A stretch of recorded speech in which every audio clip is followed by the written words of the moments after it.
Okay, I have a more concrete question for you. What do you think of what's going on with Brandon Aiyuk? That happened Oh, late last week, Friday. We haven't talked about it. yeah. Okay, let me say this. I have never ever seen anything like this, Iggy. I mean, Okay. I covered the NFL for close to 40 years. So I saw a lot of strange things, a lot of good behavior and a lot of bad behavior, a lot of contract disputes. So, what I'm understanding to the best of my ability, something happened in July, was it, Iggy? Something happened in July? It sounds like it. Yes. Okay. We don't, it's an X. We don't, or a question mark. We don't know what happened in July. As a result, they pulled all his bonuses, not for this season, but for 2026. Is that what happened? Correct. So they're still paying him. And I imagine they're still paying him for this season. Mhm. He is under contract for how many more seasons? Hold on. 3 more. Yeah. So they voided The next year guarantee, the guarantee for which next makes it season. easier to cut him if they want to. Yeah. Okay.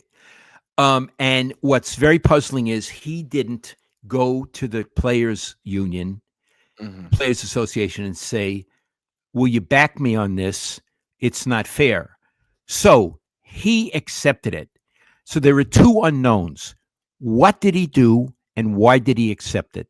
Is Yep. that fair? Absolutely. And I don't Okay. think we may never find out. Maybe we'll find out down the line when he's not on the team anymore. So you had a theory, which I'll say for you, but it's yours. It's not mine. Maybe, and again, we don't know, but maybe he did something so egregious, God knows what, in the building that they said we're going to void your guarantees for next season, but in exchange we won't tell people what you did. And Mhm. he says, "I appreciate it, thank you." Mhm. Iggy, that's your theory, and it's the only thing that makes sense to me. But I don't know. But I love your theory. There is none other that helps me understand what happened. I mean, there's stories of players who are well known doing wacky stuff behind closed doors in the facility. I mean, that happens with every team. I don't know what he did, but it's the reason I went there is because he seems like he's been emotional about what's going on with the Niners. He seems like he's been very upset. And then Kyle was asked at the press conference on Saturday, "Are you concerned about Brandon as a person?" And his answer was so interesting. Like, if he wasn't, he could have said, "Where'd that come from? This is business. This is strictly business." But he said, "This isn't the forum to talk about that. I'm concerned about all my players. I have a lot of compassion for Brandon, and I don't want to answer that question." Okay. Okay. How okay, how do you interpret the answer? He might be concerned about Brandon Ayuk's well being mentally. Like, what is he going through to? Because he also said, "Look, I can't tell you what he did. You could probably figure it out. But all I can tell you is that it takes a lot to get your guarantees voided." So, And he might, acco- and they might be concerned about where he's coming from. yeah. So, uh, reading into what he said, Brandon Ayuk did something inexcusable. Mhm, So, Kyle's double-edged sword here. mhm. He's saying, I care about his well-being, but I'm going to tell you who did something inexcusable, which Yep. doesn't help his well-being. No, it has helped So he my wants well-being. it helps my well-being. So he wants it both ways. Mhm. Or am I wrong? You're right. Yeah, I really care about him, but he did something really bad, and you should know that, but I can't tell you what it is.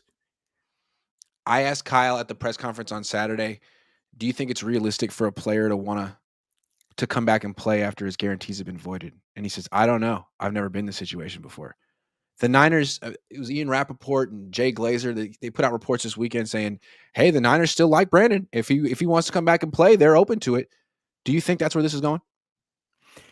When he says they still like Brandon, what does that mean? They just voided To me, all his it's more stuff. posturing. It's like, "We want you to play, and if you don't, we're gonna come after money from 2025, Brandon. We're not done with you." Yeah, I don't think there's a question of liking. I think they don't like him. I Right, mean, you don't do things like that if you like somebody.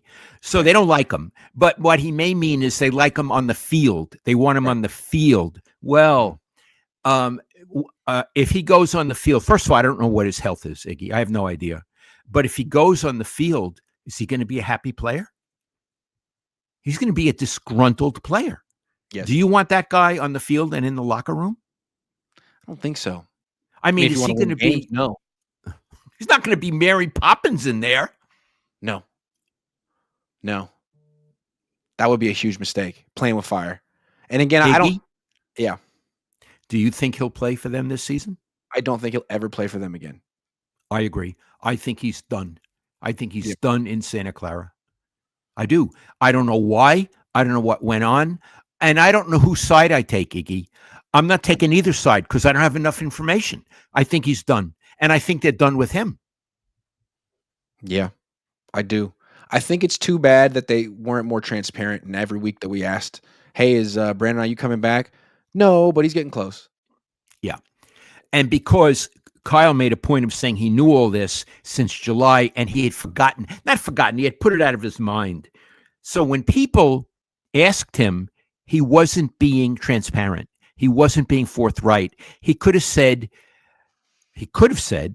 there are contract issues with him and we're trying to work it out, as opposed to pretending. He pretended that everything was okay and he might be back. And in a way, he's still pretending that.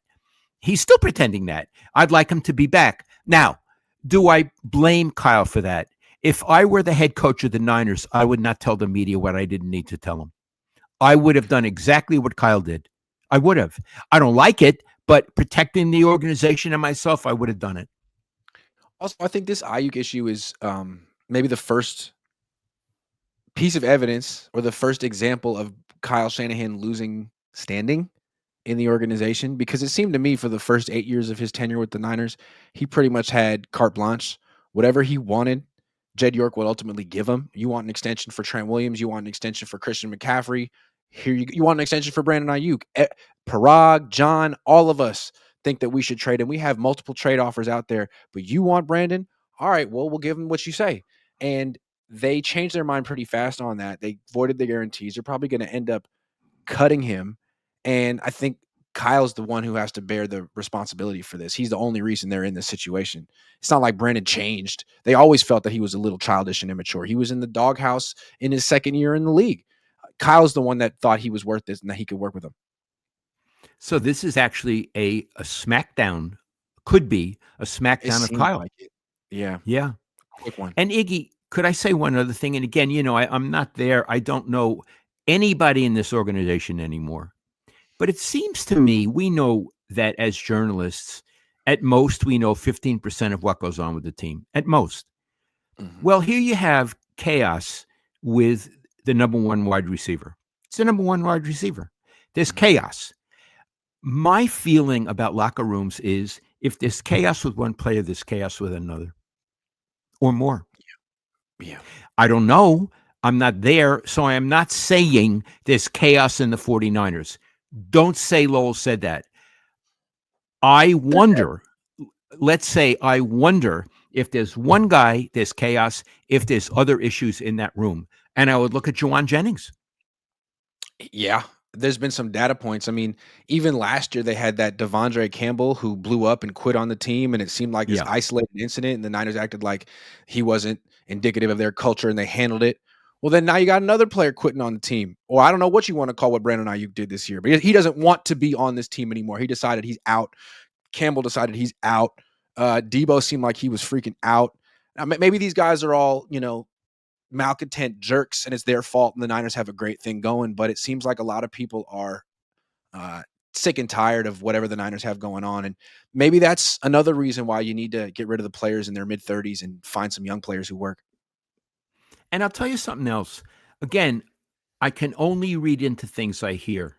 Kittle comes out and he's an important player on the team. I don't know what his standing is in the locker room. You would know better than I do.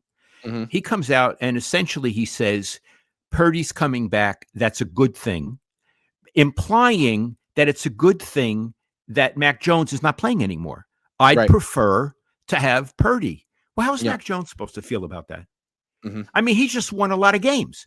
How is he supposed to feel about that? And how are people who played with him, like Kendrick Bourne, How's he supposed to feel about that? Yeah. So I feel it would have been good for Kittle to shut his mouth. And when Mhm. he says things like that, I wondered, are there cliques? Is this a divided locker room? Yeah. That's what I Yeah, wonder. I agree. Yeah, and, I don't know if there's a Mac Jones click, but the most impressive win the Niners have pulled off this year was Mac Jones beating the Rams. That's the most impressive Yeah. thing they've done all season, and he was very And when important. he, Kittle didn't play and, in that game. and I love it. And when Mac Jones lost to the Rams, he was the only good thing about the 49ers. You Yes. think Purdy would have been better against the Rams? In a pig's eye. Considering what he did against the Panthers, I don't think so. I don't think so. Yeah, I don't think so. Well, So you know this is a what? very happy, 49ers broadcast today. Yeah, I mean, we talked about the outlook of the team going forward. We didn't want to talk about 2026, but it seems like a team that has internal conflict and strife, that has some very bad contracts, and no clear succession plan on offense to young players. I totally agree. Yeah, and they're arguably their best coach might not be on the team next year.